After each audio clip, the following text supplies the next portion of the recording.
Hi friends, welcome to my channel. இந்த வீடியோவில் crochet plushieக்கான பேசிக் stitches தான் பார்க்க போகிறோம். ஃபஸ்ட்டு நம்ம பார்க்க போகிறது ஸ்லிப் ஸ்டிச். நீங்கள் வந்து எந்த ஒரு பேட்டர்ன் பார்த்தீங்கனாலும் SLST அப்படின்னு போட்டிருந்தாங்கன்னா ஸ்லிப் ஸ்டிச்சுன்னு அர்த்தம். ஸ்லிப் ஸ்டிச் வந்து ஒரு சின்ன டாட் மாதிரியான சிம்பிள் தான் கொடுப்பாங்க அதுக்கு. அடுத்து இதை எப்படி ஸ்டார்ட் பண்ணலான்னு பார்க்கலாம். இப்போ இதுக்கு வந்து ஒரு பல்கி யான் எடுத்திருக்கேன். ஹூக் சைஸ் பார்த்திங்கன்னா நம்பர் 8 எடுத்திருக்கேன். ஆரம்பத்தில் இந்த பல்கி யான் வந்து நீங்கள் யூஸ் பண்ணும்போது கொஞ்சம் கஷ்டமாக இருக்கும். ஏன்னா நம்ம வந்து பிடிச்சா ஹார்டாக யூஸ் பண்ணோம் அப்படின்னா அந்த நூல் வந்து பிரிஞ்சு தானாக வந்துடும். அந்த மாதிரி ரொம்ப கொஞ்சம் இதாக இருக்கும். கொஞ்சம் பார்த்து யூஸ் பண்ணுங்கள். ஸோ ஃபஸ்ட்டு இந்த மாதிரி ஒரு நாட் போட்டுக்கணும். நம்ம பேசிக்காக க்ரோஷேயில் போடுற மாதிரி ஸ்லிப் நாட் போடுவோம் இல்லையா, அந்த மாதிரி போட்டுட்டு இதை டைட் பண்ணிக்கோங்க. இது ரொம்ப டைட்டாகவும் இருக்கக்கூடாது, ரொம்ப லூஸாகவும் இருக்கக்கூடாது. நமக்கு வந்து ஹூக்கு வந்து ஃப்ரீயாக போயிட்டு வர்ற மாதிரி இருக்கணும். இந்த மாதிரி இருந்தால் தான் அடுத்தடுத்து ஸ்டிச்சஸ் போடும்போது நமக்கு ஈஸியாக இருக்கும். ஸோ இதை வந்து இப்படி பிரித்து விட்டால் பிரிகிற மாதிரி இருக்கணும். அந்த மாதிரியான ஸ்டிச்சு தான் ஸ்லிப் ஸ்டிச்சு.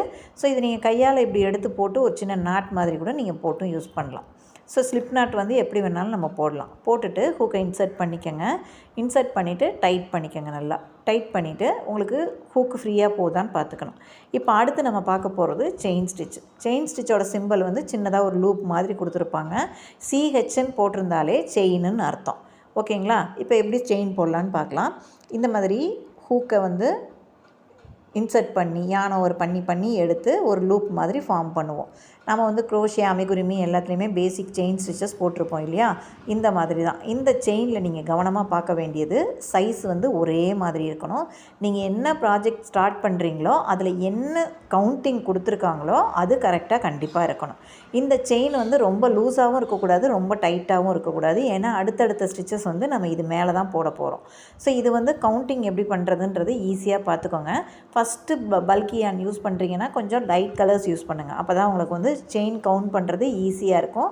டார்க் கலருங்கும்போது அதில் கொஞ்சம் கன்ஃபியூஷன் வர மாதிரி இருக்கும்.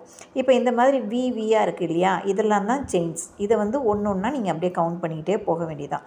ஸோ இந்த ஒவ்வொரு வியும் வந்து நமக்கு ஒரு செயினாக கன்வெர்ட். ஓகேவா? அதை தான் வந்து நீங்கள் அப்படியே கன்சிடர் பண்ணிக்கணும். இப்படி தான் இதுதான்ங்கிறது செயின். இதை வந்து கவுண்ட் பண்ணுறது ஈஸியாக இருக்கும் உங்களுக்கு லைட் கலர்ஸ் யூஸ் பண்ணும்போது.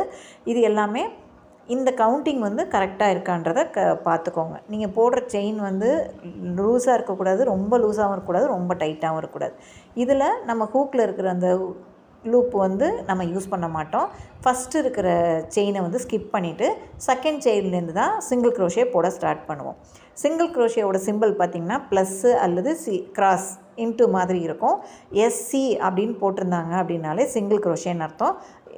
அமிகுருமி அண்டு ப்ளஷி எல்லாமே பார்த்திங்கன்னா மோஸ்ட்லி நம்ம சிங்கிள் க்ரோஷே மட்டும்தான் யூஸ் பண்ணி ப்ராஜெக்ட் பண்ண ஆரம்பிப்போம்.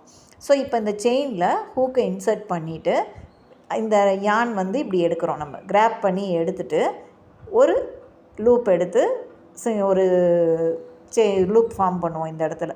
ஓகேவா? இப்போ இதுதான் வந்து உங்களுக்கு ஃபஸ்ட்டு சிங்கிள் க்ரோஷே. அதாவது ஹூக்கை செயினில் இன்சர்ட் பண்ணணும். இன்சர்ட் பண்ணிவிட்டு இதில் வந்து யான் ஓவர் டெக்னிக் கிடையாது, யான் அண்டர் டெக்னிக் தான் நம்ம யூஸ் பண்ணுவோம். ஓகேவா? எடுத்து ஒரு லூப் எடுத்தாச்சு. இப்போ yarn over pull through a loop. ஓகேவா? இவ்வளோ தான் உங்களுக்கு வந்து சிங்கிள் க்ரோஷே.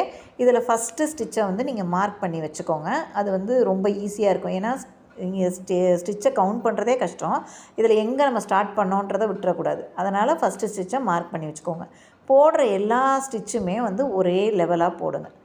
ஸோ இது இப்படி போடும்போது நீங்கள் ஒன்று லூஸாக போட்டு ஒன்று டைட்டாக போட்டு மாற்றும்போது பார்த்திங்கன்னா ஸ்டிச்சோட சைஸஸ் மாற ஆரம்பிக்கும். அப்போ ப்ராஜெக்ட் வந்து ஒரு இடம் கொஞ்சம் ஒரு மாதிரி வித்தியாசமாக மாறி தெரிய ஆரம்பிக்கும். அந்த மாதிரி இல்லாமல் நம்ம போடுற ஸ்டிச்சஸ் எல்லாமே ஈவனாக ஒரே மாதிரி இருக்கணும். ஸோ இப்படி தான் நமக்கு வந்து அவுட்புட் வந்து இப்படி தான் கிடைக்கும். சிங்கிள் க்ரோஷே போடும்போது இப்படி தான் கிடைக்கும். இப்போ இந்த லாஸ்ட் வரைக்கும் நான் கொண்டு வந்துட்டேன். இந்த லாஸ்ட்டில் ஒரு ஸ்டிச்சு போட்டு கம்ப்ளீட் பண்ணிக்கலாம்.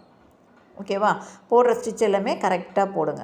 போட்டுட்டு இப்போ இந்த ரோ வந்து கம்ப்ளீட் ஆகிடுச்சு. இப்போ நீங்கள் இதை வந்து டைட் பண்ணும்போது இப்படி மேல் நோக்கி டைட் பண்ணிங்கன்னா அந்த இது வந்து பிரிஞ்சு வரும். ஸோ அதை இப்படி கீழ் நோக்கி இழுத்து டைட் பண்ணிங்கன்னா உங்களுக்கு வந்து ஈஸியாகவும் இருக்கும் உங்களுக்கு. ஸோ இந்த இடத்துல நெக்ஸ்ட் ரோக்கு ஒரு செயின் ஆட் பண்ணிவிட்டு இந்த ப்ராஜெக்டை அப்படியே திருப்பிக்கோங்க. திருப்பிட்டு நம்ம வந்து அடுத்த ரோ போட ஸ்டார்ட் பண்ண போகிறோம். இப்போ அடுத்த ரோ போடுறதுக்கு சிங்கிள் க்ரோஷேங்கிறதுனால ஒரு செயின் மட்டும் ஆட் பண்ணியாச்சு. இப்போது அதே இடத்துல சிங்கிள் க்ரோஷே போட ஸ்டார்ட் பண்ணணும். பக்கத்து செயின் போகக்கூடாது. அதே இடத்துல செயின்ஸ் வந்து வரிசையாக சிங்கிள் க்ரோஷே போட ஸ்டார்ட் பண்ணணும். இப்போ இதில் பார்த்தீங்கன்னா உங்களுக்கு நல்லாவே மேலே அந்த விசிபிளாக வீவியாக அந்த செயின்ஸ் வந்து நல்லாவே தெரியுது. ஸோ இது டார்க் கலராக இருந்தால் நீங்கள் கண்டுபிடிக்கிறது கொஞ்சம் கஷ்டமாக இருக்கும். இப்போ இந்த வீவியாக இருக்குது இல்லையா, இது ஒன்று இருக்கும், இந்த பக்கம் ஒன்று இருக்கும். இந்த லூப்பில் ரெண்டுலேயுமே தான் நம்ம பண்ண போகிறோம். இது ஒன்று வந்து ஃப்ரண்ட் லூப்பு, பேக் லூப்பு, அது வந்து உங்களுக்கு நல்லாவே தெரியும். ஓகேவா? இந்த லூப்பில் 2 லூப்பையும் சேர்த்து தான் நம்ம வந்து ஸ்டிச்சஸ் போடணும். எதையும் விட்டுட்டு நம்ம போடக்கூடாது. அது ஃப்ரண்ட் லூப் மட்டும் போடுற மாதிரி இருந்தால் மட்டும்தான் அந்த மாதிரி போடணும். இல்லைனா நீங்கள் 2 லூப்பையும் சேர்த்து தான் ஒன்றா தான் ஸ்டிச்சஸ் போட ஸ்டார்ட் பண்ணணும்.